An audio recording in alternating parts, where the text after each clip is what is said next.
Good morning students. आज आप लोगों के लिए इन्फिनेटिव चैप्टर लेकर आया हूँ। इन्फिनेटिव चैप्टर का पहले भी मैंने चर्चा की थी। आज मैं विस्तार से इन्फिनेटिव चैप्टर पर चर्चा करूँगा। स्टूडेंट्स, इंग्लिश सीखने में बहुत कठिनाई नहीं है। थोड़ा सा प्रयास करेंगे तो अंग्रेजी बहुत ही आसान है। आप बहुत कम मेहनत में अंग्रेजी बोल सकते हैं और अंग्रेजी लिख सकते हैं, लेकिन इसके लिए आपको ग्रामर का उचित ज्ञान होना बहुत ज़रूरी होता है। तो चलिए, आप लोग तैयार होंगे तो मैं शुरू करूं। चलिए आइए, हम लोग इन्फिनेटिव को शुरू कर रहे हैं। The infinitive verb the infinitive verb is the form which does not have inflections. Infinitive verb वह वर्ब है जिसमें इन्फ्लेक्शंस नहीं होते हैं। इन्फ्लेक्शंस का मतलब रूप परिवर्तन या किसी प्रकार का बदलाव। इसको हम बदलाव भी कह सकते हैं। इन्फिनेटिव वर्ब पर सब्जेक्ट का, नंबर और पर्सन का कोई प्रभाव नहीं पड़ता है और टेंस का भी कोई प्रभाव नहीं पड़ता है। चाहे सब्जेक्ट आपका फर्स्ट पर्सन हो, सेकंड पर्सन हो, थर्ड पर्सन हो, सिंगुलर हो या प्लूरल हो, इसमें इन्फिनेटिव वर्ब पर कोई इन्फ्लेक्शंस नहीं होगा। और वर्ब का टेंस चाहे जो भी हो, मेन वर्ब का टेंस चाहे जो भी हो, फिर भी टेंस का भी इन्फिनेटिव वर्ब पर कोई प्रभाव नहीं पड़ता है, कोई परिवर्तन नहीं आएगा। Infinitives are of two kinds. Infinitive दो प्रकार के होते हैं।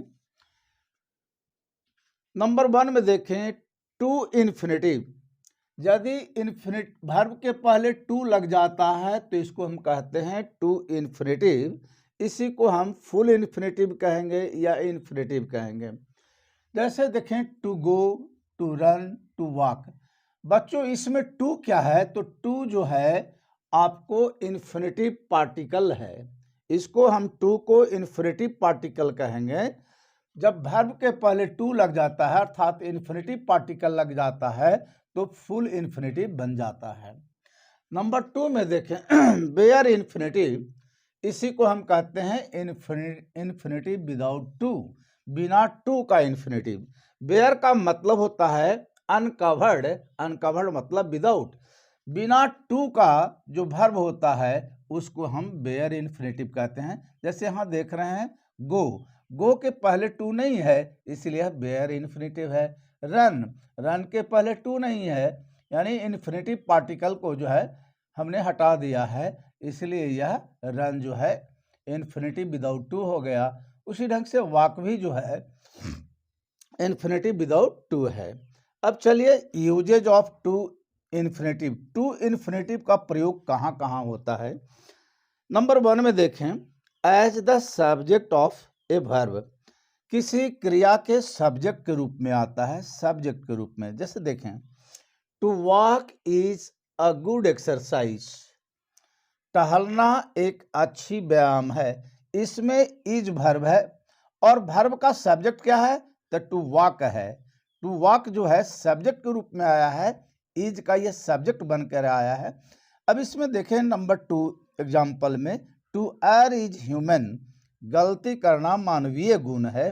तो ये इज का टू एर जो है सब्जेक्ट है। तो इस तरह से आप देख रहे हो।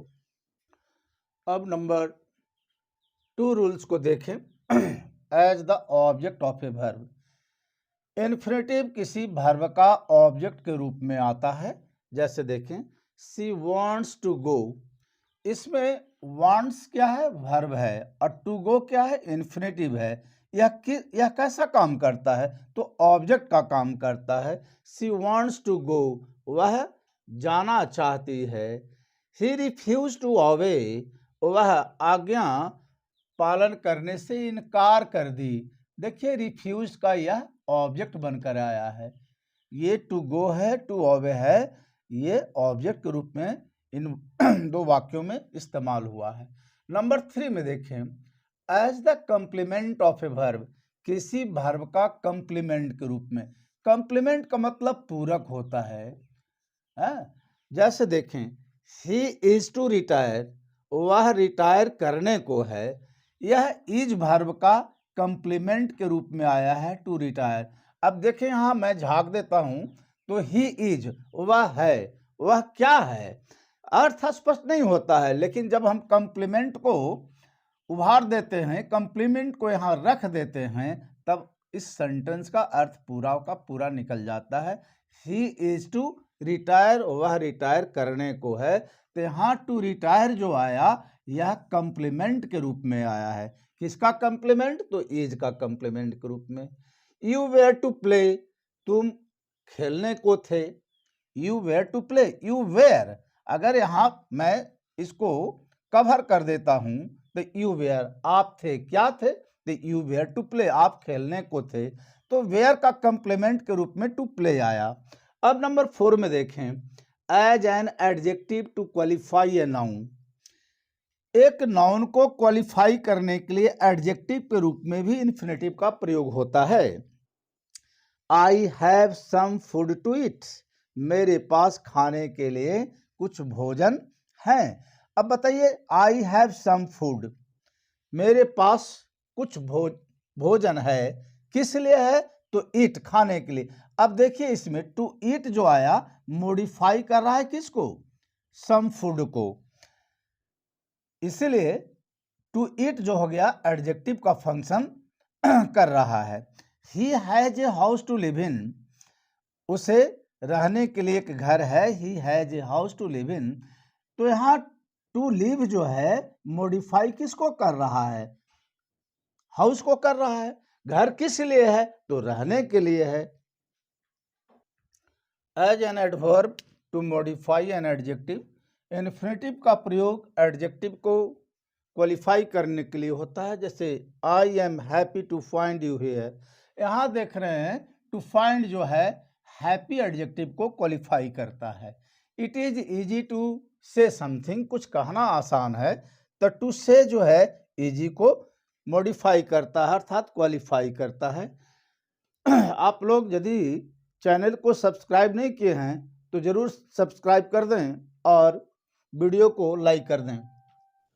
As an adverb to modify a verb, जैसे देखें इसमें as an adverb to modify a verb, adverb के रूप में। एडवर्ब का काम क्या है? तो वर्ब की विशेषता बताना। जैसे देखो, सी रोज टू स्पीक, वह बोलने के लिए उठा। तो टू स्पीक जो है रोज वर्ब को मॉडिफाई करता है। He sings to earn money, to earn जो है सिंग्स को मॉडिफाई करता है। वह पैसा कमाने के लिए गाता है। वह गाता है, किस लिए गाता है? टू अर्न मनी, तो सिंग्स को मॉडिफाई कर दिया। टू शो ए पर्पस, जैसे देखो he sat down to rest, वह आराम के लिए बैठ गया। I went to the library to borrow books, मैं पुस्तक लाने के लिए लाइब्रेरी गया। तो इस तरह से देखते हैं कि यह पर्पस को भी शो करता है इन्फिनेटिव।